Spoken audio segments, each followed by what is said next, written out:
আসসালামু আলাইকুম রহমতুল্লাহ ওবরকাতুহু। কেমন আছেন সবাই? আলহামদুলিল্লাহ আমি ভালো আছি, সুস্থ আছি। তো আজকে আমি যে বিষয়টা নিয়ে কথা বলবো সেটা হলো পানির পট। এই পটটা কিভাবে আমরা ব্যবহার করি বা এটা কখন কখন পরিষ্কার করতে হবে, কিসের জন্য পরিষ্কার করতে হবে, এই বিষয়টা আমরা অনেকেই জানি না। তো আজকে এই বিষয় নিয়ে কথা বলবো। যেহেতু এখন শীতের সময়, শীতের সিজন চলতেছে, এখন নভেম্বর মাসের শেষের দিক। তো গ্রাম অঞ্চলে অনেকটাই শীত, আর এই শীতের কারণে হাঁস মুরগির ম্যাক্সিমামই ঠান্ডা লেগে যায়। যে ঠান্ডাটা পুরাটা শীতে এদের ঠান্ডা থেকে থাকে, এই ঠান্ডাগুলো ঠিক হয় না। তো তার মেন কারণ হচ্ছে গিয়ে পানির পট। এক কথায় পানির দেওয়ার যে মেনটেনটা আছে সেটাই আমি আজকে আপনাদের মাঝে বলবো। তো চলুন কথা না বাড়িয়ে আজকে মেন যে বিষয়টা সেটা নিয়ে কথা বলি।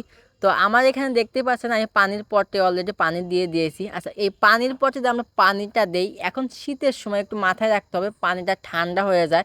আর ঠান্ডা হয়ে গেলে পানিটা ওরা খায় না, যারা খায় তারা আজকে বিপদে পড়ে খায়, না খেলেই নয় তারা খায়। আর দেখবেন যে তখনই তাদের ঠান্ডাটা লেগে যায়।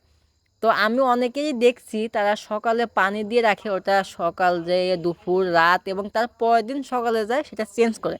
এই ভুলটা আপনারা মোটেও করবেন না। আপনারা সবসময় চেষ্টা করবেন 7 থেকে 8 বার, যদি নাও পারেন 5 থেকে 6 বার পানিটা একটু চেঞ্জ করে দেবেন। এখন চেঞ্জ যে করলেন, এখন কোন পানি দিবেন? অবশ্যই অবশ্যই টিউবওয়েলের পানি দিবেন।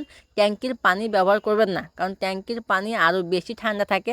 টিউবওয়েলের পানি, টিউবওয়েল 7 থেকে 8 বার বা 10 থেকে 12 বার এরকম চাপ দেওয়ার পরে যে গরম পানিটা বের হবে, সেই পানিটা ওদেরকে দেওয়ার চেষ্টা করবেন। এটা সব থেকে ভালো একটা সাজেশন, বা আমি যেটা করি আমার ফার্মে, আমি আমি সেটাই বলতেছি। আপনারা এই টিপসটা ফলো করেন, ইনশাল্লাহ এটা আপনার ভালো একটা উপকারে দেবে এবং হাঁস মুরগি আপনাদের সেফটিতে থাকবে। এটা আমি 100%, হাঁসের ক্ষেত্রে তো না, শুধু মুরগির ক্ষেত্রে আমি 100% বলছি যে এই কাজটা করলে ইনশাল্লাহ পুরো হাঁস মুরগি সেফটিতে থাকবে। আমি যে কাজটা করে সফল হই বা সফলতা পাই, আমি সেই কথাটাই আপনাদের মাঝে ভিডিওতে শেয়ার করি।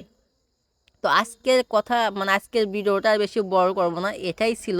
তো এটা আপনারা ভুল করবেন না, অবশ্যই এই কথাটা মানবেন। আর পানি একটু 7 থেকে 8 বার চেঞ্জ করে দিবেন। একটু গরম পানি গরম পানি দিবেন, মানে এক কথা টিউবওয়েলের যে গরম পানি আছে সেটা দিবেন। তাহলে দেখবেন যে আপনার ফার্মের হাঁস মুরগি সুস্থ থাকবে, সবল থাকবে। তো আর বেশি কথা বলবো না, সবাই ভালো থাকবেন, সুস্থ থাকবেন। আল্লাহ হাফেজ।